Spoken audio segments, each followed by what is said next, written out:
Goeiedag liewe vriende, ons gaan aan vandag met deel 3 van 1 Korintiërs 15. Ons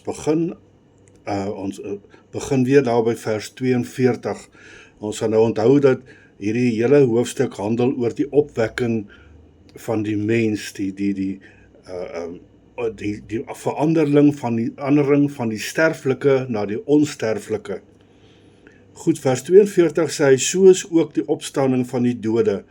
Daar word gesaai in verganklikheid, daar word opgewek in onverganklikheid. Daar word gesaai in oneer, daar word opgewek in heerlikheid. Daar word gesaai in swakheid, daar word opgewek in krag. 'n natuurlike liggaam word gesaai, 'n geestelike liggaam word opgewek. Want ons weet as ons sterwe, dan gaan ons van stof na stof. Want die vleeslike liggaam is daar nie meer nie, maar die geestelike liggaam word opgewek. Daar is 'n natuurlike liggaam en daar is 'n geestelike liggaam. Soos daar ook geskrywe, die eerste mens, Adam, het 'n lewende siel geword en die laaste, Adam, 'n lewendmakende gees. Die geestelike ewenwel is nie eerste nie, maar die natuurlike, daarna die geestelike. Nou wil ek net gou vir julle dit so noem ook, dat as ons praat van Adam, dan kan ons praat van oorlede Adam. Adam is nie meer nie. Adam hy het gesterf, as gevolg van ouderdom waarskynlik, ons weet nie presies waaroor nie, maar Adam lewe nie meer nie.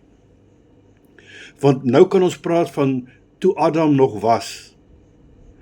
Maar die tweede Adam waarna hier verwys word, praat hulle van Jesus.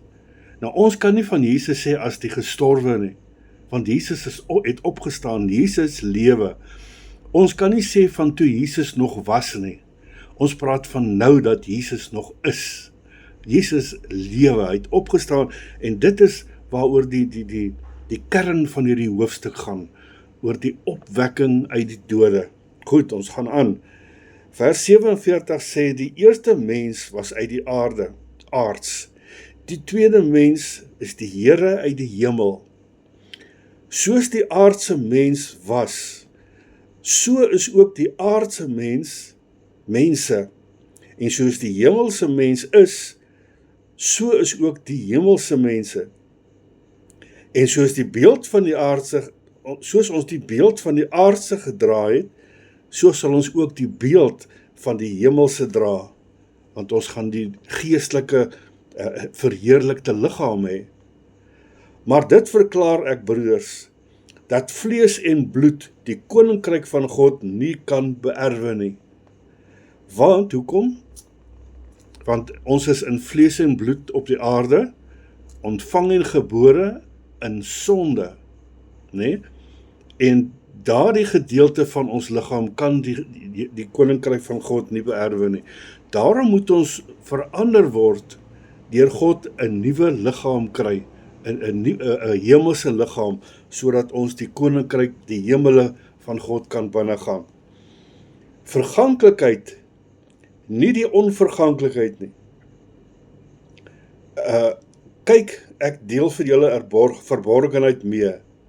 Ons sal wel nie almal ontslaap nie, maar ons sal almal verander word, die sê dit nou weer vir ons, in 'n oomblik, in 'n oogwink, by die laaste basyn, want die basyn sal weer klink, en die dode sal onverganklik opgewek word, en ons sal verander word. Want hierdie verganklike moet met die onverganklike bekleed word, en hierdie sterflike moet met onsterflikheid bekleed word. So ons gaan heeltemal verander word as 'n mens, 'n aardse mens, na 'n hemelse mens toe.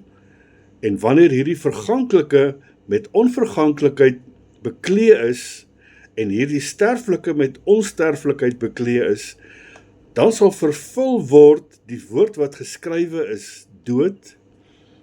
Die dood is verslind in die oorwinning. Watter oorwinning?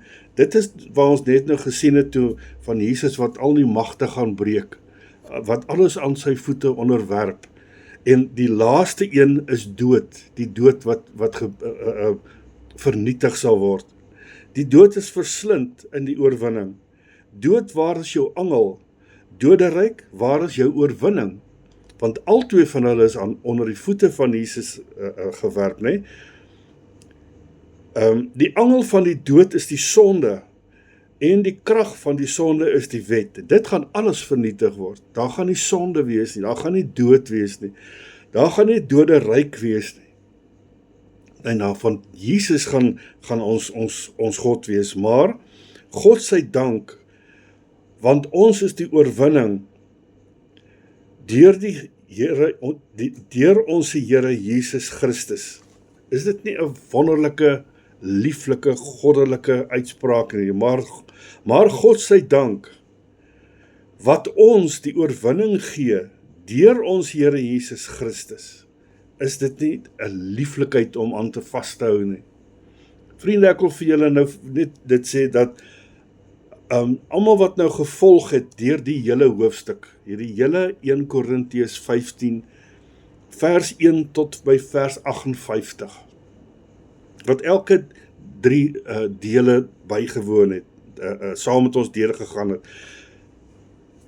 Laat ek vir julle so sê, as daar enige iets in hierdie hoofstuk is wat vir julle onduidelik was, enige iets wat julle gemis het hierso, enige iets wat jy nie verstaan nie, dan bid ek dat jy hierdie laaste vers gaan onthou, en jou lewe net daarvolgens sal rig.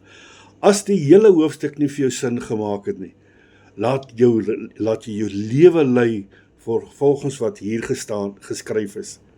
Vers 58 sê, daarom, my geliefde broeders, wees standvastig, onbeweeglik, altyd oorvloedig in die werk van die Here, omdat julle weet dat julle arbeid in die Here nie te vergeefs is nie.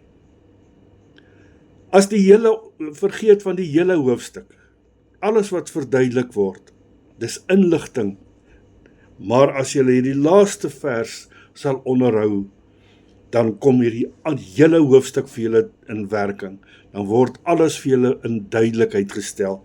Die laaste vers is die wonderlikste, heerlikste van almal. Ek lees dit gou vir julle weer.